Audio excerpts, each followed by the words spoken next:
very rarely film this part of their weight loss journey. Today's my weigh-in day, and for like 3 weeks I've been the same weight. This is like the moment when I just get so frustrated.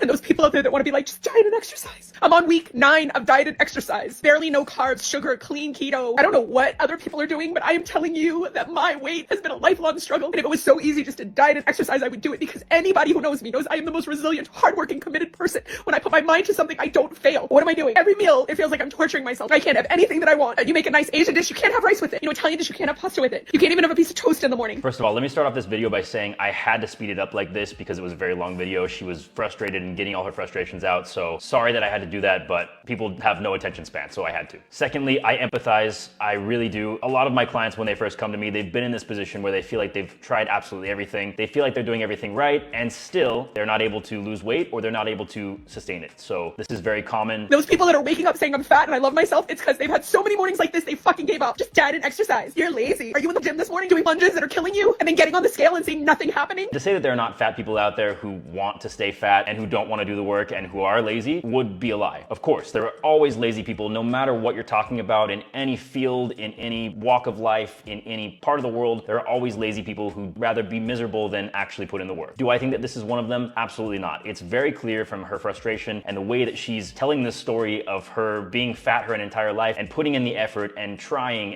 over and over and not seeing the results that she wants. It's very clear that she is a hard worker and she just doesn't have an organized, clear plan that's going to lead her to the result, which is not her fault. It's the fault of whoever she's following, or past coaches who have not done their job, or maybe she's just following fad diets hoping that something's going to change. I don't know, but it's very clear that she's tried and that she continues to try. So that's not the issue here. Just wanted to make that clear. 9 weeks. I'm down 15 pounds. Well, Christmas Eve and Christmas Day, didn't eat exactly what's on my plan. And let me tell you something, I gained 7 pounds in those 2 days. As I'm sure you've already been told, when we have bigger meals with more sodium, more carbs, and more fat, and just more food in general, that extra weight that you saw on the scale was mostly water weight, and you did not gain 7 pounds of fat. So there's some good news for you. This video is for all of you fat shamers that like to just throw diet and exercise at us. All you people that do not have a concept of what it's like to be in a bigger body your entire life. I am not talking the mom that gives birth and gains 30 pounds. I'm not talking to those people that are getting older and, oh, I'm gaining weight now and I'm not in my 20-year-old body. No, I'm talking like since you were born, you have been bigger than everybody else. I also get this part. It's very hard to take advice from someone who currently has abs and you know has never been in the same position as you. It's hard to hear them say, all you need to do is watch where you eat and exercise. That is all you need to do, but it's much easier said than done. I have to mention that just because someone has never been in your shoes doesn't mean that they don't know what they're talking about. Just like how it's not necessary for an oncologist to have had cancer to be able to treat you, it's not necessarily required for a coach to have been fat to know how to help you. However, what is necessary is a coach who understands not only human physiology, but how to communicate with people, and who is emotionally intelligent and who can tell you how and why. Because telling you what to do, exercise and calorie deficit, is not enough. You want so much to be normal, and there is no normalcy for you. So you just decide to fucking love and accept yourself, and then you get your glorifying obesity. No, I'm just trying to stay alive in this world that hates me. I'm gonna go back to this fucking workout, and then I'm gonna go eat my eggs and my avocado like a good girl. I'm frustrated. I don't want to be one of these people. I'm just very logical and I tell you like it is. So you don't need to eat this way. And that's part of the reason why you're in the situation that you're in. I know it doesn't seem that way. When you eat whatever you want, of course your weight goes up. When you are restrictive, you see your weight go up. But what you don't see is the little things. So when you're restrictive, you are perfectly fine for a few days or even a week or a couple of weeks. But as soon as you find something that you want, a birthday party comes up, Christmas comes up, you have a little something here and there, it all adds up. Just like if you feel like you've really been diligent with your spending and you feel like you've been saving money and at the end of the month you're broke, it's those little transactions here and there that add up that you don't even notice. And you'll say, no, everything's perfect. I'm weighing everything. Nothing is slipping through the cracks. It is. Okay, I'm not trying to be mean. I'm not trying to tell you that you're lying or that you're lazy, but things are slipping through the cracks. It's not your fault. Again, it's the fault of whoever you've been listening to, or maybe you've never had any help. And in that case, what you're missing is guidance. I know some people are gonna see this and say, oh, she's just feeling bad for herself. It's another excuse. I don't want anybody to feel bad for me, but to sit on your pedestal, I literally feel like I have been on a diet since I was 8 years old and I can't fucking beat it. Cannot seem to win. Maybe it's something beyond diet and exercise. Lost hundreds of pounds. I have not been able to sustain it. I have tried everything. I do not want to be this way. I would do anything to be normal. Oh, and I have a mother that works out every day, really watches what she eats, and has never been under 200 pounds. I had to move. It got dark. This is like several videos here. There's a lot to unpack here. Genetics, environment, emotional factors, cultural factors, lots of things. But in short, you are not different. You're not special. You're the same as everyone else. Physiologically, you're still a human, and all humans lose fat in exactly the same way, which is through a calorie deficit. You're not a scientific anomaly. Okay, you need to hold yourself accountable and you need to be honest with yourself. Now, you said that you've tried everything. You haven't tried everything. You've tried things that you weren't able to sustain, and you've tried things that were not right for you, and which is why you weren't able to sustain them. I truly don't believe that fat people choose to be fat or want to be fat. I do know and believe that there are fat people that have tried and tried and tried and tried and tried and are just sick of hating themselves. I agree. And I also think that you put a lot of effort in and it's been wasted effort. Again, not your fault, but I don't want that to happen to you anymore. There's some great dietitians out there, and I know some have actually stitched your video, and they could definitely help you. And if you need help with fitness, there are some great coaches out there. So choose the one that you feel fits best with what you're looking for. It's physiologically impossible that your body is just immune to fat loss, and fat loss is entirely possible for you. You just need help finding the right approach.